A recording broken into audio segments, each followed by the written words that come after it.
Hello and welcome to my horses to follow for the 2020-2021 season. I really want to try and get this as condensed and as concise as I can be. I've got clips in here of the horses which are going to stick up on the screenish behind me. There's a full written preview as well that's going to go up on a new blog page I've got, so I'll share that. Within there it's going to have the 15 horses to follow which will be shown in here. These are my list of like the main ones I think that need to be drawn to your attention. There's also some second season novices in there, so hurdlers or chasers that didn't win in each discipline. So that means they've retained their novice status into this season. There's quite a few of those as well. So again, it's a condensed list that's been mentioned in there. And then there's a little note on a handful of more horses as well that's going to be on the blog post. But in here, we're just going to focus on the main 15. Now, it goes without saying that all the content I provide is free. I put my ones to watch up all the time. You'll get write-ups when they've been finally declared, and I'll give you a little bit of an indication to my price point. But ultimately, this is me sharing my opinion with you guys. This isn't me telling you what you should or shouldn't be doing. It's just an opinion that I hope that you'll take on board. Whether you agree, whether you disagree, it's just one of those things that hopefully will set your mind up about how you see things going this season. So with that, there will be hundreds and hundreds and hundreds of horses on my particular list that I've got. So to whittle it down to 15 was a little bit tricky, but I'm trying to name the ones that maybe other people won't. There is one that we're going to start off with that I'm sure a handful will have in there, or maybe even more than a handful. But the whole point is I'm trying to give you a little bit of a different insight. I am a graded snob, we all know that, so there's a few in here that might surprise you in terms of the level we're looking at. I just think they're worth a mention. As I say, the list could have gone on for much, much more than it has, but as the season goes on, any horse I've got an eye on when it's got an entry will be shown on the potential ones to watch. As soon as they're declared, you'll know because I'll put them in my write-up as the actual ones to watch. Again, I'll give some indications on entry points if I'm backing them. They're not going to be down as tips. They're just horses that I'm keeping an eye on and I think should be on your radar too. So, without further ado, we're going to crack straight on into the list. And the first horse that comes up, which, as I say, I suspect a few other people will be mentioning, is Easy Work for Gordon Elliott and Gigginstown Stud. So, the main reason why I think this is worth keeping in here is just for the fact that there's an obvious line within Envoy Land from the Ballymore the previous season. Now, this horse was picked up by Gigginstown after his first bumper. The clips will be going around and behind. I'll try and be as specific with those as I can, but you know, it's more of a general view of things. They're sort of aids. But ultimately, he was fairly keen at the start of there. We know as time's gone on that he's had the application of the hood, and it's not particularly something that I like in a horse, some headgear, but this horse I think does need it. We saw how well it worked for the likes of top of the game. But anywho, I thought he was really good on debut anyway. I think he bumped into a few nice-ish horses as time went through the season anyway, especially when you look back at the bumpers. The level of form maybe didn't stack up to thinking he would run so well in the Ballymore. I mean, the price that he was and the fact that he did run well was not a surprise. But I was more taken with how well he handled everything there, given the fact that he's a bit keen, maybe a bit of a free-going sort. Now, the clips that I've got in behind this, I think, is his second bumper, where they actually put him more towards the front, made a bit more use of him, which might end up being the key to this horse. It may be the way that he is particularly ridden is the way that things are going to work out for him. But I just think that he's a pretty useful-looking animal. And then again, with the Envoy Land line, I don't want to talk too much about that particular horse because I've mentioned it already before, but I really strongly believe that horse is RSA bound. Easy Work, as I'll elaborate on as we go through here. Now, I do think Easy Work does stay, so let's not get confused about that. But I do think that Easy Work's target might end up being the JLT, and a few little points I'll squeeze in there with it. So we can see here on the clip that's behind, this is when he won his first hurdle race, beating Mount Leinster in there. Now we know that, I mean, at the time it probably looked like it was okay form, but we know that Mount Leinster's not really achieved the heights that he supposedly should have done. But you look how comfortable Easy Work is in with here. Now, the thing with horses that travel nicely like these is what they do when they are asked a little bit, because the jockey could sit there as still as he likes, but you want to be watching what the horse is doing. Now, you can see here, I don't think his head carriage is suggesting that he's putting it all in. Maybe he wants some company up there with him, but it was a nice enough performance, and like I say, at the time, it probably looked a bit better than maybe it was. And it's just a nice performance, I think, to kick off things, but we weren't thinking of him being a graded performer, which is where I go back and say that the Ballymore wasn't a shock, but you know, he wouldn't have been on too many people's radars in there. So he's gone and hacked up in a race after this. I think this was a fairly solid race in here. I can't remember exactly who was in there with them, but I'm pretty sure Discorama might have been in here as well. But he took on some nice horses.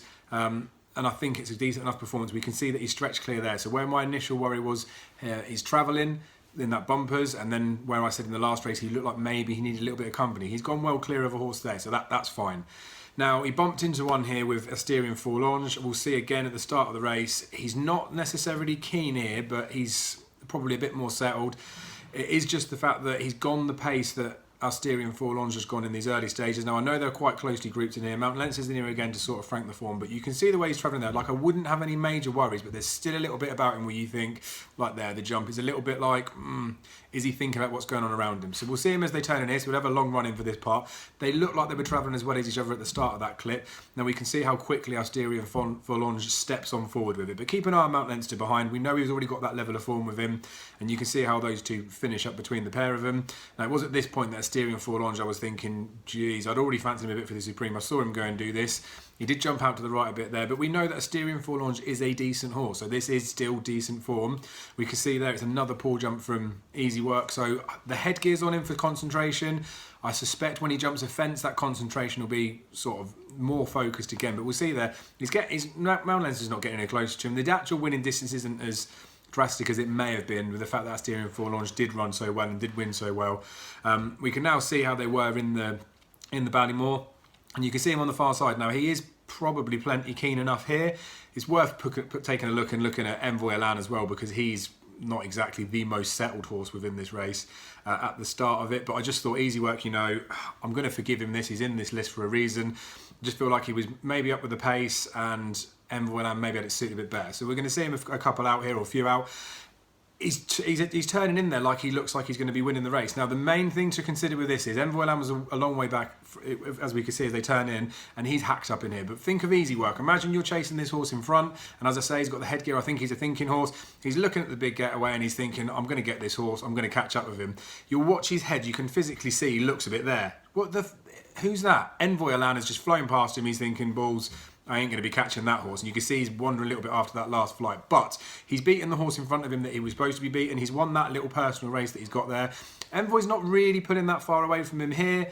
And I just think this is a 2.5 mile form. I think it's decent, and I think he's going to be JLT bound, especially if Envoy does go down the RSA route. So Easy Work's the first on the list. Now,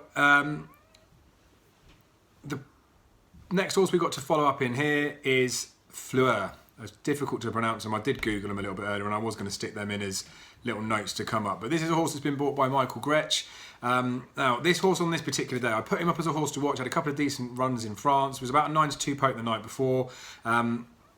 He drifted out. It was 14-1-ish on the course, and then he got backed back in again. I went in again. But the reason I showed you those first parts of him there, I know I stumbled a little bit to the part of it, was the fact that Davy Russell was so keen to get him in front and get on with it. This was a gamble, and this was a race that they wanted to win. Now, you can see Davy Russell's cruising on the horse here.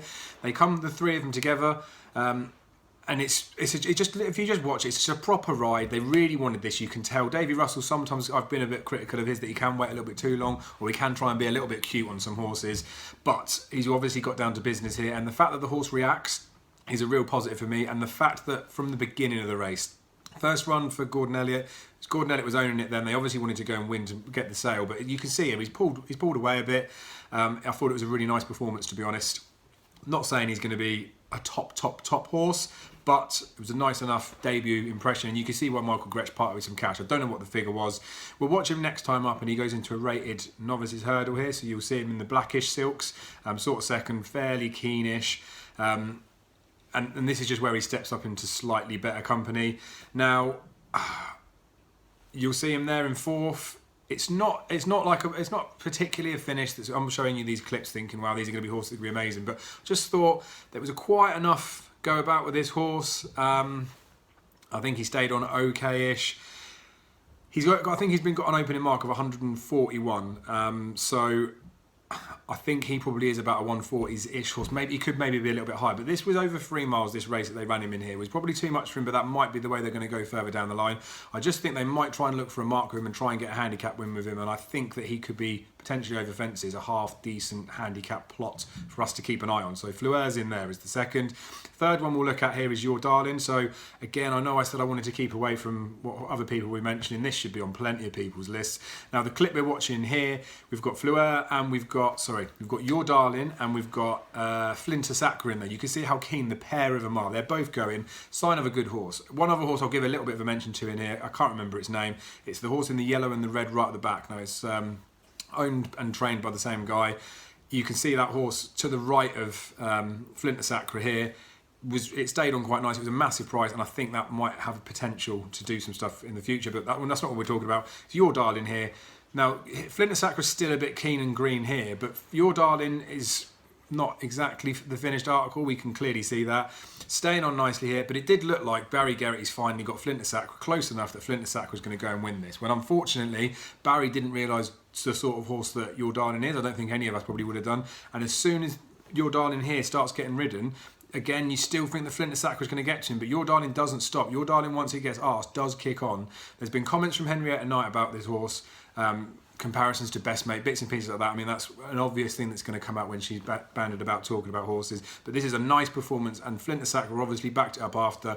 Probably Flinter Sacre needed the run more than Your Darling did in this instance. But I think Your Darling looks like a really nice horse. We can see on the rail here he's fairly keen. Now this was a performance where it's been proven after that there was something wrong with him. I think he had an infection, maybe a lung infection. But we'll see him early. Again, fairly keen, but slightly more settled after getting that first win. And then the clip will come up in a moment about him being ridden and dropping out. The point with this horse is I feel like Ben Pauling, it didn't have the greatest season last year. I feel like his horse is going to be in better form. I feel like Your Darling, he's got the mould of a Willoughby Court, I think, so it'll be interesting to see where they start him off over hurdles and see what sort of route they go down with that. But Bright Forecast, Ben Pauling did so well with that horse a couple of years ago. He started off at 2 miles with that horse, so not necessarily saying it will definitely step up in trip, and that will suggest it, but I think this horse will be Ballymore bound without doubt. He's a 40-1 poke for that race, which I think is quite big. You can get 25-1 boost to about 28s with Hills for any race, which I don't think is that bad. It might be down to 20s now. I just think Your Darling's a potential one at a bit of a wild price that could run well, and I think he'll be Ballymore bound. The fourth horse that we're going to move on to now is Kilteely Briggs. I raved about this horse for a long time last season. Here we're watching the clip of him running in a bumper. I still think this horse is a proper 3-miler. It sort of faded a little bit, in my opinion, towards the end of the season, but you know, given time to look back, I think it's okay. So this is a 2-mile bumper we're looking at here. Now Redford Road's the horse that's in there. Adici's in there. I think actually this is a pretty good bumper. We thought it at the time. These three pull clear of everything. Now Redford Road went on to win the Bristol Novices Hurdle at Cheltenham. Kilteely Briggs was in behind. He's a 140s horse, Redford Road. Adici, admittedly, I think is down to a 124. Kilteely Briggs falls in between the pair-ish. He's about 136. I would strongly suggest that he's going to be so much better over fences that any mark that he achieved over hurdles is going to be easily surpassed. He's comfortably a 140s horse, probably close to 150s. I would think, even as a novice. He ran here, and this is, I can't remember the David Maxwell horse this is, Cat Tiger maybe, but basically the horse that wins the race was a little bit unruly on the way to post, quite free. But Kilteely Briggs looks fairly good here. They've gone clear of the third. I think he bumped into some horses in that bumper, and I think again in here, I think he might have just bumped into a horse. It's not great when David Maxwell outrides someone in a finish. It just shows a little bit about the horse, but I don't think Kilteely sort of put himself down there, and I think he did bump into one. We'll see him after here where he goes and absolutely hacks up, loses that novice status, and this sort of shows the ability that I think this horse has got. Now, when horses win by wide margin, Darryl says it all the time, you want to question the depth of that form, and admittedly he hasn't really beaten a lot in here, but horses don't go and win by these sorts of margins if they're going to peak at 136, as far as I'm concerned. And as I say, I think the bumper form looks quite good.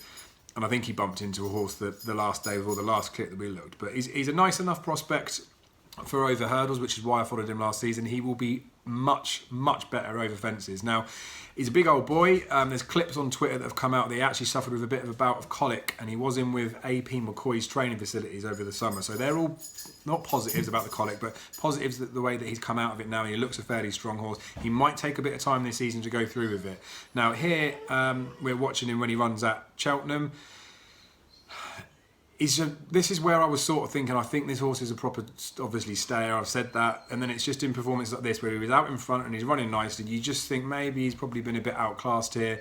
Redford Road, that did beat him in that bumper, comes through and cruises quite nicely to go past him here. So I don't know whether there's a question mark if Cheltenham's the sort of track that will suit him, a stiff uphill finish. I don't know.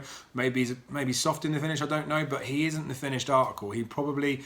A lot of these chases that are big horses, maybe over hurdles, do lack a little bit of speed for those bits in there. But if you watch him when he's plodding on a little bit here, I don't think I don't think maybe Cheltenham will be his track, but I'm not going to completely rule it out. He's got some company here now. He's running up the rest of the run-up, and it did look like after he jumped the last, he was going to get overtaken by this horse. So I think he stayed on-ish okay, so that's where the question mark around Cheltenham comes out. But... he's going to be a much better horse when he goes chasing, which will be this season. 136 is not an insult of his mark, but he's going to be much better than that.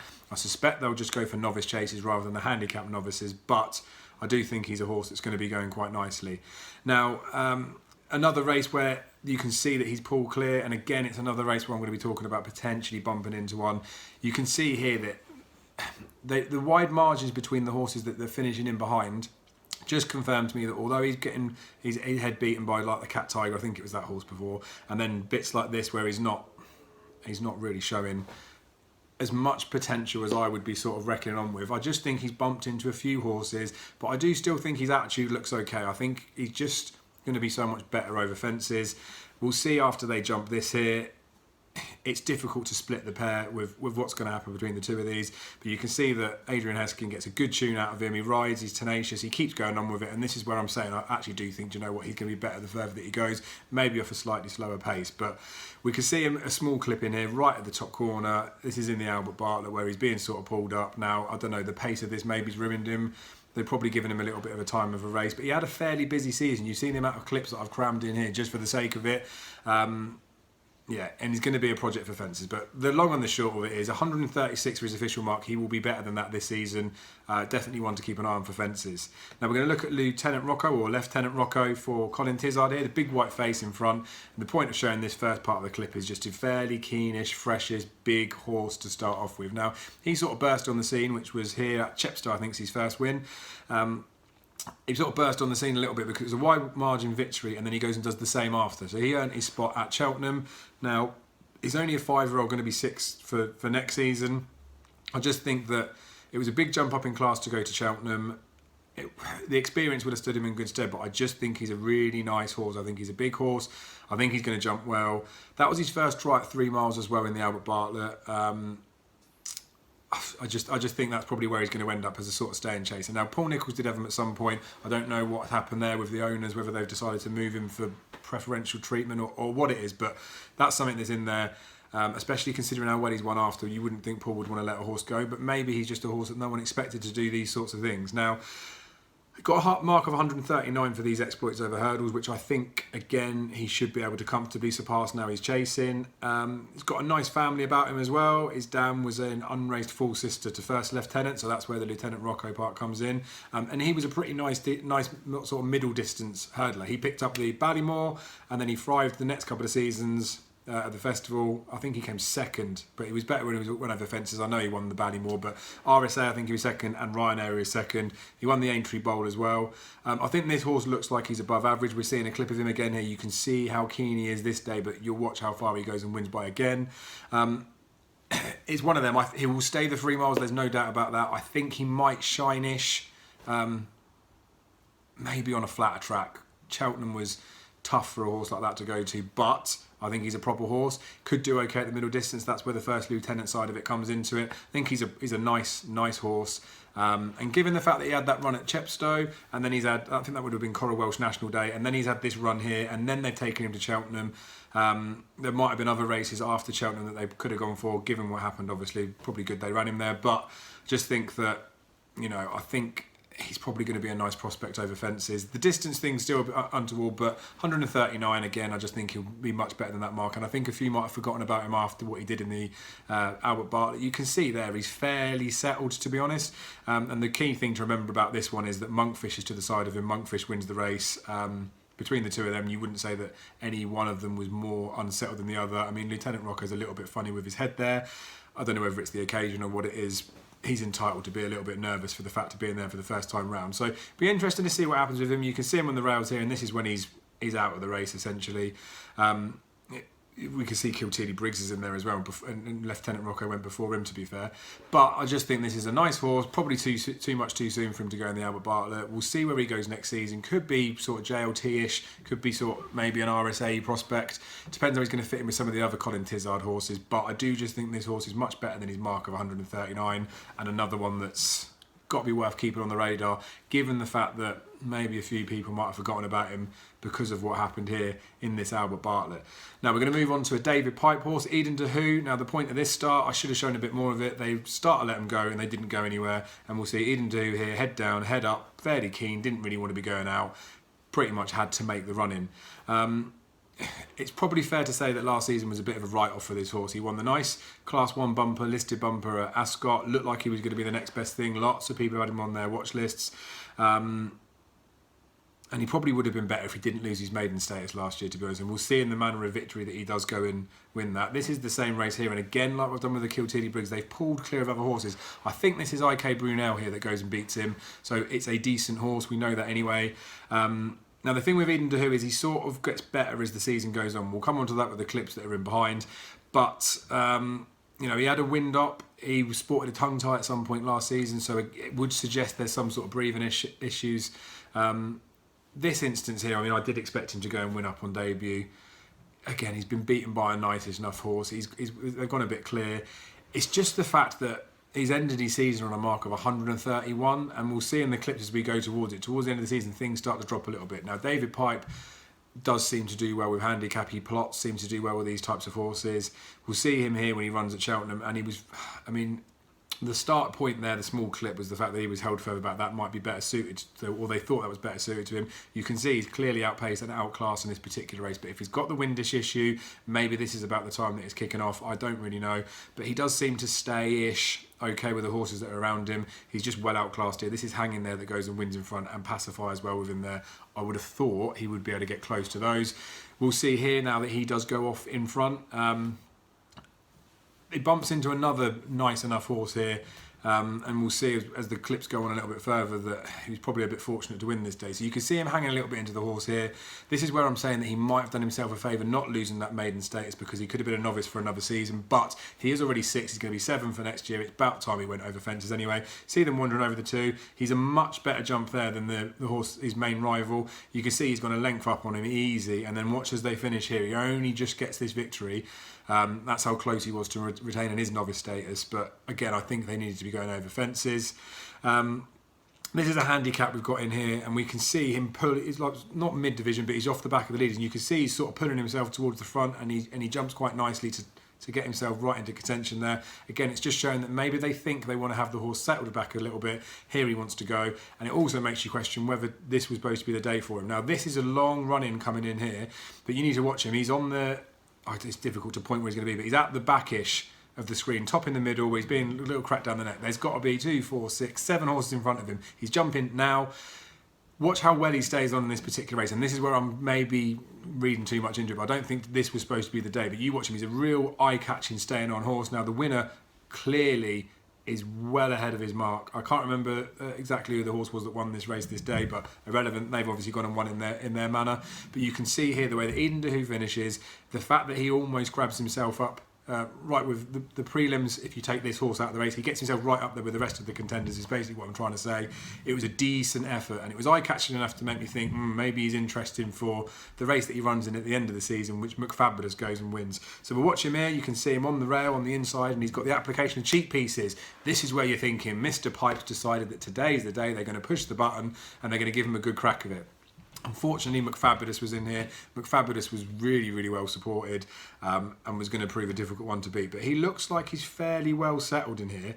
And then they've made him prominent towards the end of it. And then this is where I feel like this is probably where they were maybe trying with him. And if they're trying with a horse and he doesn't win, how much more is there going to be to come from him? All those bits and pieces. But you can see here, McFabulous just travels all over him. He's being ridden well. I think he stays on nice enough to suggest, again, that he's got wins off of this particular mark. It's going to be a question mark around when David Pipe's going to push the button with that. I think if we just keep an eye on his performances, you get him on your trackers, you get him on those watch lists, at some point we're going to work out when that's going to happen. Now, I suspect they'll go chasing with him this season. I'll be very disappointed if they don't. He can keep that handicap mark for handicap chases, so maybe they might even think of sticking him straight into a novice handicap. But you'll see here, stays on well enough. I just think that mark is definitely winnable about him. And if you go back to that bumper form, I still think it's pretty good. So Eden Dehu's on here for the sake of it, to be fair. Again, I'm a graded snob, so it's surprising so many of these handicapper types are in here. We're going to go back to another victory at Chepstow. Well, it's not a victory for this horse, it's another race at Chepstow. It's Harry Senior. We can see him in the Brocade Racing colours. We can see how keen he is here. I think John Joe O'Neill Jr. was riding him this day because Robbie Power took the ride on of all the gin joints. But it's so keen. You can see his head and everything. We'll see a head on in a moment, and you'll see how keen, just how keen he is. But again, the jockey bookings, all those bits and pieces, you knew that he wasn't going to be winning on debut. You knew that he must have needed the run, and potentially he might need a couple of runs. Now, he's another horse that had lots of racing as the season goes on, but I think a lot of people are going to write him off. Again, not the same as Lieutenant Rocco, because this guy's got more sort of back form and better form throughout the whole season, but he's probably going to be written off a little bit because of what happened to him in the Albert Bartlett. Again, we're going to come on to that when the clips come through, so just keep that in the back of your mind. The only thing I will have to say about him is I don't think he's a top notcher. So we're looking at horses that potentially could be going well. Again, I'm not suggesting that who's going to be a top notcher. So where we're going to get some plays with Harry Senior maybe remains to be seen. But that's a decent finish. He stayed on nicely there. He ran here at Sporting John picks him up at the end, but again, we'll see. When they're trying to run well with this horse, they've put him in front. They want to make use of him towards the front. So that run again at Chepstow reiterates that he wasn't ready that day. And obviously he was far too keen. This is a nice enough effort though, because Billionaire's the only, you can see Billionaire with the red cap or orange cap near Sporting John, the JP colours. And then as we're picking it up here, they're nearest together. Now, again, you can't rule this horse out of the race because it obviously did happen. But if you take Sporting John out of this race, Harry Senior's won a fairly good looking enough race. I think Heritage was back. They may not have scaled the heights they should, but Billionaire's in there as well. And it is a really impressive performance from Sporting John. And it's another one of those with Barry Geraghty on. I bet he was thinking he was going to get to these two. And you watch how he gets to Billionaire. And then all of a sudden he's thinking, hang on a minute, Harry Senior's not stopping. And he showed a real good turn of foot. We know Sporting John's a good horse. He should be featured on some ones to watch list. But Harry Senior, I think, was a nice enough effort within him in here. I think he's finished the season on 143, so on these sorts of performances you'd think he could possibly make a 150s horse, so he's probably got half a stone that he could be playing with. But yeah, it'd just be interesting to see what they do in the season. Here's when he comes up against Edwardstone. We know Edwardstone's a pretty decent horse. Edwardstone was giving him weight this day. This is the same day that Fiddler on the Roof went and won at Sandown, so it was a couple of quick-fire favourites that got backed in there. But Harry Senior's, I mean, it's a nice enough attitude. He's just been beaten by a better horse. And that's where I'm saying I don't think he's going to be a top-notcher because, especially getting a bit of weight, maybe he should have done a little bit better here. What they're going to do in this season is going to be interesting because I think he looks like an absolute chaser. We'll see his effort in here. Now, this is when he actually gets off the mark. This is a nice performance because they're getting into him a bit there. We can see the way that he stays on through the horses and he wins this comfortably. So where with Edwardstone he might have been a little bit soft in the finish, it looks like that, but I think he was beaten by a better horse. This is a nice victory. This was back at Chepstow, so that sort of track's going to suit him. I think they'll probably, I don't know, I guess they would, the Chepstow season opener could be a likely target for this place to start out, and I would also think that they, because of the fact that he needed the run last season, they might keep him over hurdles for that first spin. Now, depending on how well he runs over hurdles, depends on how that might shape the rest of the season. Now, they did it a while ago with Native River.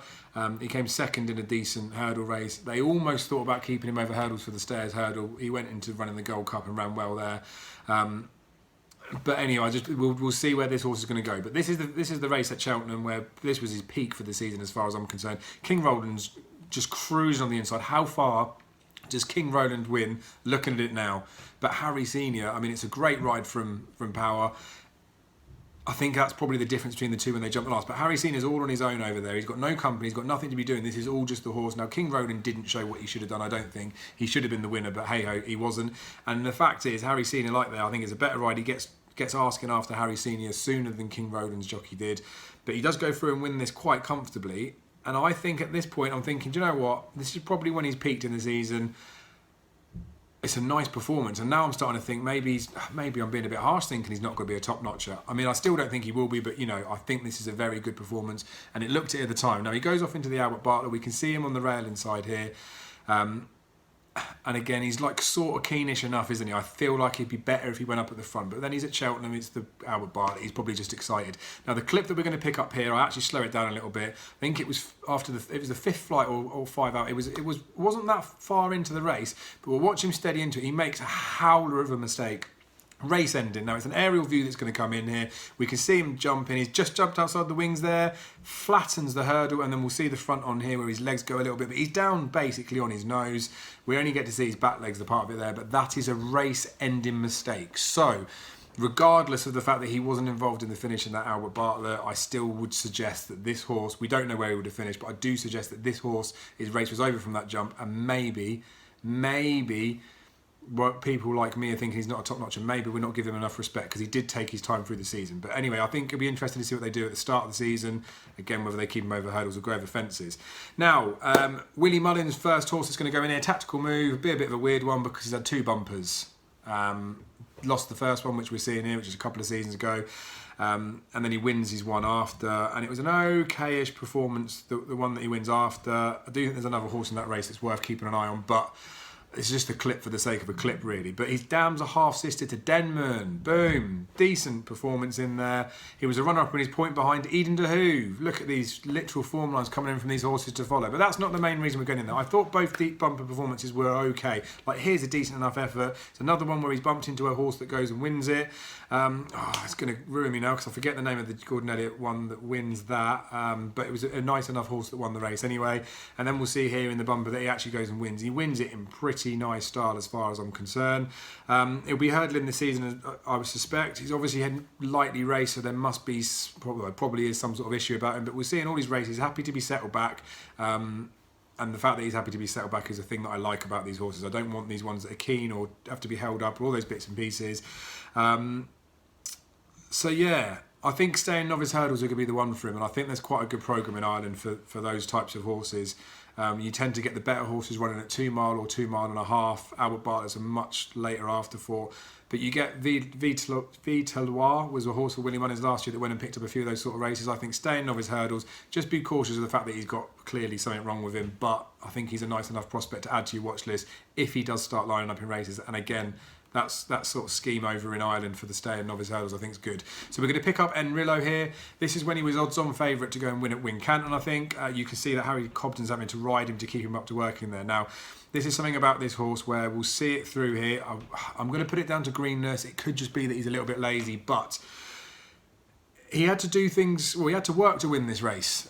We saw the clip there where he's having to be stoked to go through it. I believe this is Thunderstruck, is the horse that he beat. And I think Thunderstruck's an okay-ish horse. Now, the good thing with the clips that we're going to be looking through this one is we'll see that he bumps into some horses. And again, I probably suggest that maybe not screaming out top-notcher. But you can see he's a bit babyish here. The tail's flashing. He was all over the shop. We'll see a ride with Bryony Frost the next time. Maybe a little bit to do with attitude as well. But this horse, when he takes a fence, it's going to sharpen him up. Paul Nicholls improves him a bundle for a fence. This horse just looks to me like a proper chaser.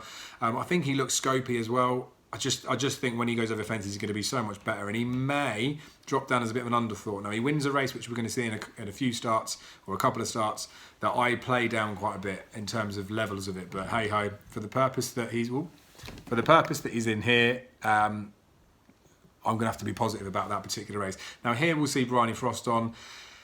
Fairly keen. She's not, I wouldn't say she's got the best control of him in this particular race. Then you see him hanging off left here. Now, Harry Cobden went somewhere else to ride another horse which won, but this was a telltale sign, I think, for Enrillo backers this day that why is he letting this horse go? And not saying that this horse would have been worthy of going over there just for the fact of that one ride, but you can see him hanging, you can see he's green, you can see them thinking he probably needs a little bit more time. Maybe he's acting up at home, all those bits and pieces. But on this particular occasion, he bumps into House Island. House Island is a nice horse. We'll see that when the form sort of gets franked when we go to the Winter Novices Hurdle. He's going to fall out of shot soon. You see how far behind he is, best part of half a fence, and then we'll see what happens when he goes to Sandown and does what he does best. He's a really nice type in Rillo, I think. It'll be interesting to see what Paul Nicholls does with Pic D'Orwy, because I feel like this one's going to fit in and around where that one goes. Middleish distance maybe could be the one for him, but Yeah, we'll just have to see. Now here I'm showing you that he's settled in just off the leaders, but you can see that he is settled. They've already just passed the winning post for the first time. House Island's in front. Happy Be Lucky, or Happy Go Lucky, another one that's going to be mentioned a little bit later on. But we'll see in Rillo here. He's being ridden, and I did put him up this day to win this race because I forgave him that run with Bryony on, and I thought the first performance was quite good. Now, when he gets to House Island, those two have a bit of a ding-dong battle. But you watch the way that he's staying on here. I think this is a proper performance. And again, he looks green. He looks a bit babyish. But there, I know that's the angle that makes him look like he's flying past him. But he looks like he's taking that hill really well at Sandown. There are races there that could take his fancy. Itchy Feet won this year. There is obviously the 2 mile chase that goes round there as well, the same day as the Tingle Creek. So there's options for that. Depends what they're going to do with splitting up him and Pic D'Orhy, I think. But Fences is going to be his game. This is a really, really likeable performance. It's a good jump there as well, isn't it? I think he's efficient enough over his hurdles that you know he's going to concentrate a bit more when he goes over fences. Here, maybe, I don't know, not necessarily wandering, maybe paddling. And I knock this Winter Novices hurdle. I say that you don't get too many big fancy festival winners out of it from the same season anyway, but they kept his season short. I thought that was a nice enough performance, and it is, let's not forget, a Grade 2 victory. Here he goes to Newbury. This is the Challow hurdle, and again you can see that he's probably settled enough-ish off the leaders, and we can see Time Hill all the way out the back. Now, Time Hill and Cashel Man are the ones that are battling this out, and Rillo's in third. It's just, I don't know whether he's had enough racing for the season, whether he's just not quite up to it. It just doesn't look like a going day for a horse there. Maybe he's a bit lonely, maybe he wants that bit of company with him being a bit green babyish or whatever, but I don't think Harry's too harsh on him here. He knows he's not going to get the race won. Obviously these front two go and battle it out, but we might see as Harry Cobden crosses the line after that he's gone easy enough behind him. The distance that they are here in their camera angle, I feel like you'd expect maybe he would have been beaten a lot further than he was this day. I just think it's the sort of race that Paul Nicholls is not going to chuck a horse in for the sake of running him in there. I think Enrilo's better than he showed this day, and I think he's going to be good over the fences this season. We'll just have to see where he goes. And again, he was miles back there, wasn't he? But they weren't really riding him. We will move on to Six Shooter. It would not be a horses to follow if I didn't put Six Shooter in. I raved about his bumper from the year before. That worked out well. We got plenty of winners for the season. There's still winners coming out now. I think Duke Cup one recently that was in bumper form behind him. This is Six Shooter up on his debut. Goes and wins first time up. The problem with this horse is I'm a sort of affiliated to him anyway. I just really like this horse. Now he looks a bit bigger here than he did in his bumpers, which was a size thing that I was worried about. He's not very long from front to back, but I do think this horse last season was maybe a terrible jumpish, really. They're too big. Last season he still looked like a baby. Now he's only a youngster. He's 5 now, going to be turning into 6. Lots of horses might only be hurdling at those sorts of ages. I'd like to see him jump a fence this season, and I think he's going to make a really nice chaser. Now here was the first chance to take on some proper horses. Franco de Port's in here, and I think maybe Cade Boy as well, the JP horse. They went on in front of him, try and make use of it. It's Rachel Blackmore that's riding. I was very disappointed with how weak he was after the last, to be honest. I felt like this was the sort of level where we were going to get a win out of Six Shooter, and he's travelling nice enough early on. He's getting to set his own fractions. I don't think that would have been a bad thing for him. I think they like to make use of him. But yeah, it was ultimately disappointing. But you can see here, those 3 do go and pull clear the market principles. Franco de Port's not really confirmed it after. I think it's K-Boy.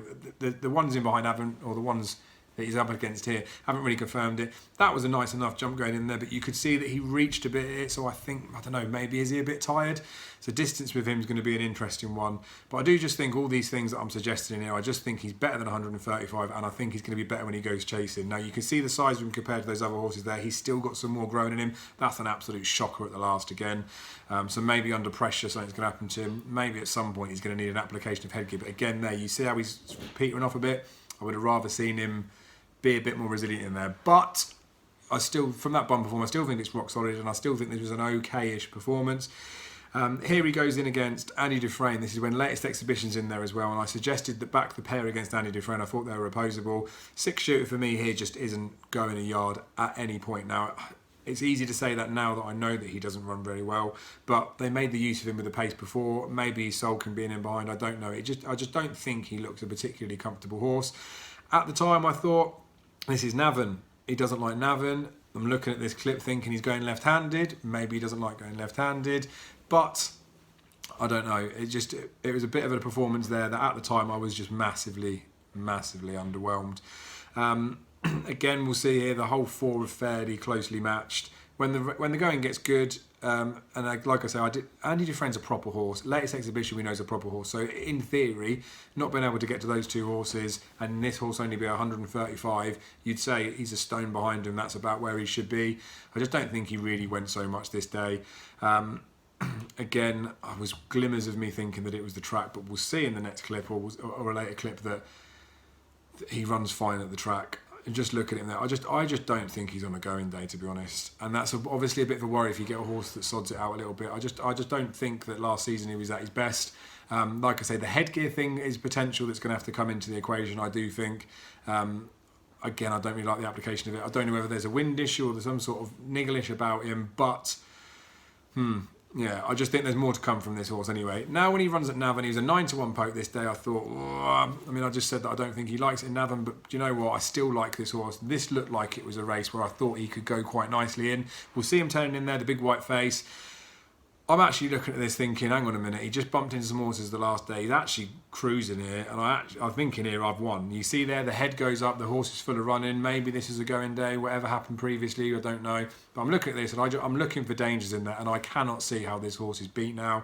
Thinking, hang on a minute, right, we've had a couple of wins out of 6 shoot, a nice way to see out the finish. Maybe they're going to go Punchestown again, not knowing what we know now about COVID.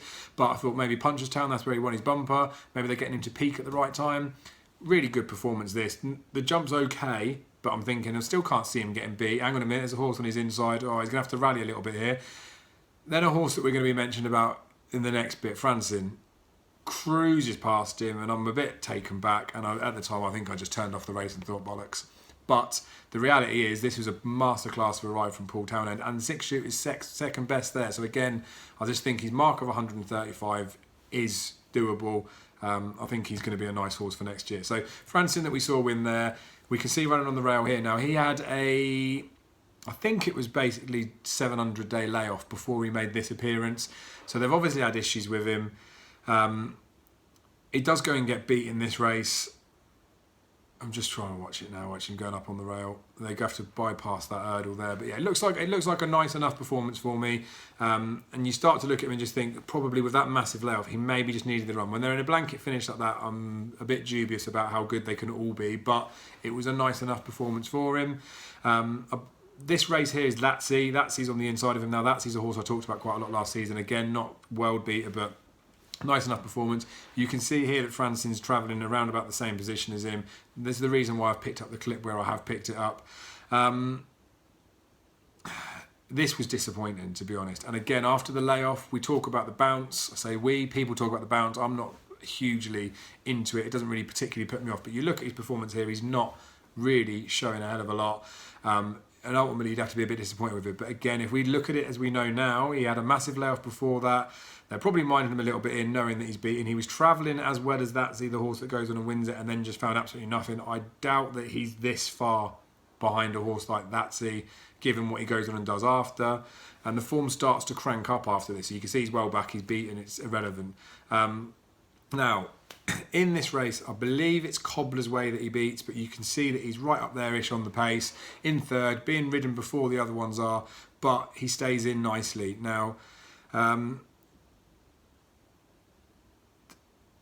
this performance here, this is the big breakaway. So this is 2 lengths behind Cobbler's Way, and this is the big breakaway for John Donnelly that's in there as well. So again, the two of them, Cobbler's Way is nice, but this is good. You'll see why the big breakaway loses this race, or the big getaway, sorry, I get the two bigs confused. But this is a nice performance from Francin. The point is, he was being ridden first of the trio. He stays on okay. That's not exactly the greatest of jumps, but I think it's a fairly resilient performance, the way that he's staying on.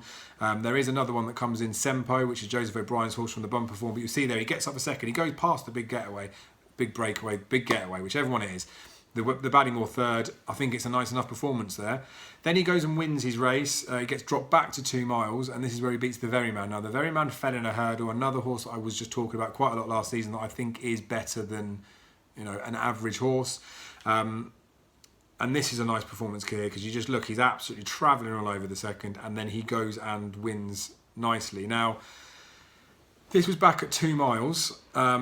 And I don't think that was the key to him. I don't think that he needed to be dropped back in trip to show what he needed to do. Now, the race that we're going to see, the clip, which is the same pretty much as we saw with 6 shooting. Now, that was stepping up to 2 miles, 6.5. So you can see he's treading water a little bit at 2 miles. That takes away from his speed aspect, I suspect, which maybe reiterates the fact that he wanted to step up. So 2 miles, 6.5, you'll see at the start they're going fairly slow and he's settled out the back. You'll see as they turn in, when the clip changes, that he is right out the very back. And as I say, watching the race, you don't really see him as a danger. He's right there, but this is a proper ride from Paul Townend, if you look at it. The fact that he's managed to deliver him, the fact that he's shown that sort of composure to ride him, to stay, all those bits and pieces. Now, it's 2 miles, 6.5.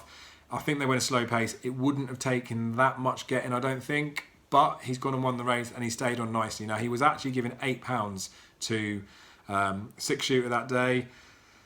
So I just think if I'm like Six Shooter and then I'm looking and seeing what I'm doing here with Francine, that again, had the big layoff, you could excuse those couple of runs, then you actually look at the level of form, Cobbler's Way, the big getaway in there, and we're seeing the very man that I like, even the Thatsy run that was well beaten behind him, and then Six Shooter, again, Six Shooter should be mentioned in the same breath as all of them, but he's going to be a hell of a novice chaser next season, at least I hope that's where they go with him.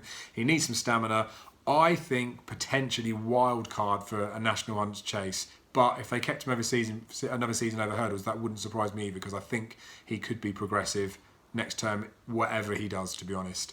We're going to move on to another horse here that I don't think I was overly obvious that I loved this horse last season, but we're going all the way back now to his hurdle racing.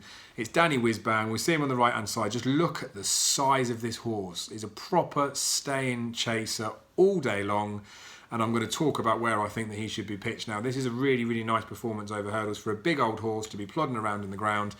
And that's an aspect that I'll talk on more as the season goes on when he gets pitched into certain races. I don't think he is as much of a mudlark as maybe they thought or maybe he needs to, but I just think he really, really needs a test. Now, I've put in this hurdle race, and there's another hurdle race where I'm saying about his stamina and he gets picked up. So like here, he's paddling a little bit towards the end, really, isn't he? For a horse that I'm saying stays all day and is an absolute out-and-out stayer. But I like Danny Whizbang. That was a nice enough effort. Now here we're seeing him on the inside, fairly keenish. I believe, I think he gets beat this day. But it's, again, he's like fairly keenish. He's a big old horse. They probably want to make use of him. But I don't know whether this is because they just ran over hurdles for the sake of going over hurdles. And maybe he's a bit fresh, a bit keen. Sort of just get those runs into him and then think about the season after. But the novice stay-in hurdle division, as I was talking about in Ireland, there's loads of races for him. I think in England it's not so good. Don't know why I'm saying he's getting beat. Am I stayed on nicely there? Probably a little bit shade cosily. Nice enough performances over hurdles, but obviously when he goes chasing, he was built to be a chaser. So this is the race at the John Frankham Novices Chase, I believe it is, where he beat Reserve Tank. It's a 3-runner race, so you have to be a bit cautious of those things. But watch him jump out here, out to the right. That's a worry, right from the bat. Watch him jump here, out to the right. That is a worry. Second one off the bat. Now there, still out to the right a bit, but it's a nice jump there, bit straighter. And these are obviously the fences at Newbury. This is the race that he wins. Nice and straight there. So he's warmed up to the task, and this was his chasing debut. Let's not forget that. Now here we're coming in towards the finish of it. Ardlethan made a race of this a long way out. Danny Whizbang gets to the front, jumping okay there. He wins. He beat the Reserve Tank, and I think that's decent form. Now again, 3-runner races, you have to be dubious of how it's going to stand up. Tactically, things can play differently. I just think this is a nice performance from Danny Whizbang, and this will lead into why I think that he could be the Hennessy type. 145, I think he's rated at the moment. I think he's better than that. Depends what they do with him. They might just look for another handicap. Now, here he is being seen in the felt, and Master Tommy Tucker's in front of there. I don't particularly like showing these clips of horses down, but Master Tommy Tucker goes. It affects Danny Whizbang there. You can see he's lost his stride, but then he manages to recover himself and get near Black Hop and Slatehouse, as we're seeing here. But he gets left for dead. Maybe that's a pace thing. We know that Kempton is a quicker 3-mile track than anywhere else. I think both Black Hop and Slatehouse, I mean, they do stay, but you'd say of a proper staying horse, your boats like your Santinis, they ain't really going to be suited to this. So I think this is an okay performance from Danny Whizbang. I mean, he is well beaten. But for this season, I think the Hennessy looks like it could be a potential target. The Welsh National could be a target for him as well. I think he's an out-and-out stayer. 145 is better than that. Whether they do the Hennessy or whether they stick him somewhere else before in a handicap chase, this horse will win a handicap chase. I think he's a nice prospect. 7 now, he's going to be going into 8, so this is the time for him to be going and doing it. Here we're watching him at the Reynolds Town where they stuck him off in front, and again I'm showing you the jumping. The jumping's good. Like he's warmed up to the fact that he's a chaser. He's an ex-winning pointer. Here they're travelling in the 3 of them. It's Copperhead for Colin Tizard that went through the ranks and won this, and he absolutely bolts up in this, to be fair. But I don't know, maybe Danny Whizbang's had enough of a season by now. I don't know. I'd have to be honest and say that I was a bit disappointed with the effort here. He does stay on okay-ish when you look in comparison to the second horse, but I just think 145. He's going to do okay in hurdles. He's learned from the benefit of it. The Newbury jumps to the right were worrying me to begin with, but settled that down after. Harry Cobden said after that he'd definitely improved a ton for that run. I think the Hennessy looks like a race that's made up for him. Welsh National, maybe not if it doesn't work out the first time round, but he's going to win a handicap chase this season without doubt. He's better than 145. Nichols knows what he's doing with these types of horses, but he is 7 going 8, so he has bits of issues maybe there. He's just plodded on, isn't he, really? We'll move on now to Fusel Raffles, who will be going chasing this season. This is his performance back at Wincanton. Grand Sancy that day. I think he was getting a few pounds from him. Good enough performance. Now, Fusel Raffles, when he won the Adonis, it was good ground. When he went and beat Fakir Doudry over in Ireland in the champion 4-year-old hurdle at Punchestown, that was good to yielding, so not quite good to soft. Probably a bit faster ground. This was good to soft, I think, that day at Wincanton. Then when he runs in the Christmas hurdle, it is soft ground. Now, we can see him here, settled in, he's fine. Or is he fine? He actually looks a bit keen to me. Getaway Trump looked a bit keen as well. I think the Christmas hurdle was set off a little bit slow, but we know Epitant going to win the champion hurdle. It stands the test of time now. We'll watch in a minute as Nico de Boinville turns around the corner, and he chose to ride this horse instead of Verdana Blue. So given how Verdana Blue finished in front of him, obviously this one was pulled up. You'd expect they think more of this horse. It's an interesting comment at the beginning of the season. Darryl Hurdle commented that he didn't recognise Fusel Raffles. That's how big he'd got from juvenile to the next campaign. Definitely didn't have a great season in between, although he had a sickness that almost cost him his life. Just think Fusel Raffles, there's people are being a bit harsh with him. Now here he's not travelling that well, but he's up with the pace of all the other ones. He just finds nothing. And obviously he gets pulled up. I think it's a ground thing with him. So that's going to be a worry for him going forward, that I think he wants good to soft at worst, probably wants maybe a little bit quicker ground. And again, for going chasing, it's not necessarily ideal. Good to soft, I think he'll be okay on. He's a big old boy. The size that he's grown into, so whether he was able to comfortably fill that frame and run with that frame last year, I don't know, but he's going to be a good one over fences this season. I like him. Potentially could step up in distance. The middle trip could suit him, but Ark will stay and stuff. I know they've got Shishkin there, but I think he's okay. We'll see him at the back left here. He just wasn't great at Cheltenham, but again, the ground I think's against him. So again, I'll have to reiterate that the ground would be a concern when we're looking for Fusel Raffles for punting, but that Fakir Doudry form from his juvenile is decent form. We know that now, given what he did in the Arkle. Maybe the Arkle could be an outside-ish sort of four. We'll see how they go with him, but I think Fusel Raffles, now he's going chasing, really needs to be back on people's radars. We're looking at Happy Go Lucky here. So we've seen a clip of Happy Go Lucky earlier in the Winter Novices Hurdle. Got the noseband on the left-hand side here. It's a tricky one with this sort of horse. Now, this was sent off as favourite for the Winter Novices Hurdle at Sandown. Mercy Me, I think, is going in against here. But this is a pretty decent performance for a nice win. We'll see later on what happened to him at Cheltenham to give another reason why I think the mark of 139 looks good. Imperial Aura for this particular yard went and ran in a handicap hurdle at Chepstow for the season opener. Ends up being the Close Brothers winner. Now, 136 Imperial Aura started the season. Happy Go Lucky starts this season at 139. I think he'll stay all day, but I think middle distances, middle distance exploits at hurdles looks like he's quite good, but I think that's probably where they'll have to start off. He's sick going into 7. He's only had those 4 spins under rules. This is a really, really commanding, impressive victory. Now, I know he didn't really do it in the Winter Novices Hurdle, but I just think that he'll go on any ground. I think trip won't be a problem. And that mark looks tempting enough. Now, again, going back to the Imperial Aura thing, the Novices Handicap Chase that comes at Cheltenham, Simply the Bets goes and wins that race, gets too high a mark for the Close Brothers, goes and wins the Brown Advisory Stable Plate. Imperial Aura comes placed in that race and then goes and wins that. So they were 1-2 on trials day and then they go and win their respective races at Cheltenham. Now, this is a race here with Time Hill, and this is maybe where you start to think, is there a bit of a ceiling on this horse? But we're not talking about this horse. It's there on the rail with the noseband. I think it's an okay-ish effort.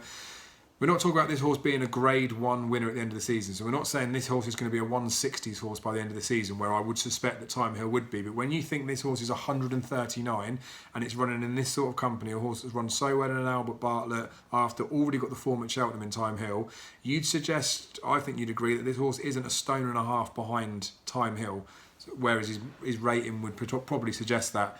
Now, I don't know. this was a like a disappointing performance. There's no getting around or getting away from that. But I just think there could be. Maybe I'm reading too much into the Imperial Aura stuff. I just think maybe the handicap hurdle at Chepstow at the beginning of the season, go and win a race off that 139 if they want. Gets beat, doesn't matter, protects the mark. But I think novice chasing's the way to go with it. It's an X-pointer. 139 definitely workable. Where I think I think he'll stay. I just think he's a proper nice prospect for those sorts of races this season. There's nice races around Christmas as well. There's a lot of a plan that works into a Close Brothers, and if you go and win it beforehand, it doesn't matter so much. Like I say, the Brown Advisory stable plate's there for the same sort of trip. He's got that one run round Cheltenham under his belt, so he's got a bit of form there. I don't think that was a bad performance behind Time Hill. I just think this is a nice enough effort. The Imperial Aura number that I chucked out there, the 136, that was after his hurdle race at Chepstow, so he's got a £3 hike for that. So Happy Go Lucky is starting £6 higher than Imperial Aura was. So the Close Brothers, I'm not saying that's definitely with the target, but that's probably the way they should be thinking about going. Here we're going to see in the Martin Pipe. Now you can see with the noseband, again, I don't want to be showing foolers. Column of Fire might have well won this race, but watch Column of Fire, how much it hinders this horse. I mean, it's hard to watch, but it's hard to watch because of Column of Fire. But look, Happy Go Lucky, not necessarily stops, but proper has to slow down there. So the horses are flowing past. The eventual winner, Indefatigable, does. But then watch how Happy Go Lucky starts to rally again after. I think that horse could have been a lot closer and potentially could have been raised to a higher mark than it's finishing the season there. I think Happy Go Lucky is definitely one that, we need to be keeping an eye on for next year. So whack it in the tracker. Final one we've got in here is Mud Runner. So Mud Runner is a full brother to Weapons Amnesty, an Albert Bartlett and an RSA winner. He is already 6, only had this one spin last season, but this was a 2-mile maiden hurdle. Now, times are bits and pieces that I'll look into, but you'll see at the end of this, I'm going to put some sort of comparison up in it there. He settled in 3rd. I was looking at this, I actually did back in this day, stupidly I know, because I know that he's going to be a stayer. 2 miles was the distance here. You can see him back in, I think he's in 3rd. But anyway, the front two are well clear, aren't they? But 2 miles, again, talking about the fact that this is going to be a stayer, the Weapons Amnesty, full brother, all of that stuff, yada, yada, yada. They got the win over hurdle, or they got the run over hurdles anyway. He's a second season novice hurdler, so he can still run in hurdles. Maybe they'll do that to begin with, but when they send him over fences, it'll be better. Now, I clocked the time from that second last, so I did it for the winner and I did it for Mud Runner, and it'll be interesting to see the difference in there. So visually, we can watch what's going on with these horses. Again, I'll reiterate, this is 2 miles. This horse needs a trip. So when we're watching what he does here, it's no surprise that he's not going to be speedily closing on these horses. If it had been over further, he would have beaten every single horse in this race. But as I say, I clocked those times as they were in there, from the second last to the last, and then from the last to the line. I don't know in the grand scheme of it, the time difference, how big a thing this is. But again, I don't really go into times too much. But he visually there looks like he's staying on nicely. Now you can see the time difference there. They were the same, 17:42, 17:40 from the second last to the last. But from the last, he was half a second quicker. I think that goes to show stamina laden. Interesting to see what they do with him next year. An out-and-out stayer as far as I'm concerned. Fences, hurdles, I don't know what they'll do with him, but Mud Runner you need to have on your list. I don't think too many people will know about him, but you should. So that pretty much wraps up what it does. It wraps up the 15 horses that I've got to follow. A couple of minutes left so I can keep this to an hour session. As I say, the write-ups for all of these horses and the second season novices over hurdles and fences, and some others to mention, I'll put a link into that. You can find it through the Facebook page. Now again, there's so many horses that I like for the next season, so many targets, so many places that these horses could be going. I just wanted to give you a few. Now I've probably got, not every single horse, but I've got most horses in some sort of tracker with a comment against them what I like. I just wanted to put a few more maybe left field ones in there. I've probably shown a bit too much of some horses in here in terms of clips, but hopefully you get the point. This is all amateur recorded. I'm doing it with an iPhone and a laptop. Hopefully you guys have enjoyed the content. Any comments, feedback, all that sort of stuff, really appreciated. If you've lasted this long, then please do subscribe to the YouTube channel, just so I can get a gauge of how many people are liking this sort of content. And fingers crossed we'll be all right. So put your horses to follow down below if you agree with any of these, or I want to know some extra. I want left field. I want dark horses that shouldn't be on other people's radars. Well, they won't be on other people's radars, but they should. I'm going to get more content as the season goes on, but this is a sort of a feel I've got within there. As always, any messages through to the page, I'm happy to reply to all of those. Just appreciate that as the season kicks off, I'll get quite a few of them. We've got Chepstow season opener in a few weeks. I think we might see a couple of these horses that I've mentioned in there as well, so we can get stuck into them early. Any horses I like at declaration stage, a full write-up will go in. Any horses at entry stage, I'll put down as potential ones to watch. I'll give you guys all the stuff that I like. And I'm not doing this to say these horses are going to win races or these horses are going to go to these targets. I'm just doing it to share my opinion. I think if we all talk horses and we get to view other people's take on things, how people watch races, what people are looking for, then we can make ourselves all better betters. So without further ado, I'm going to wrap this up now.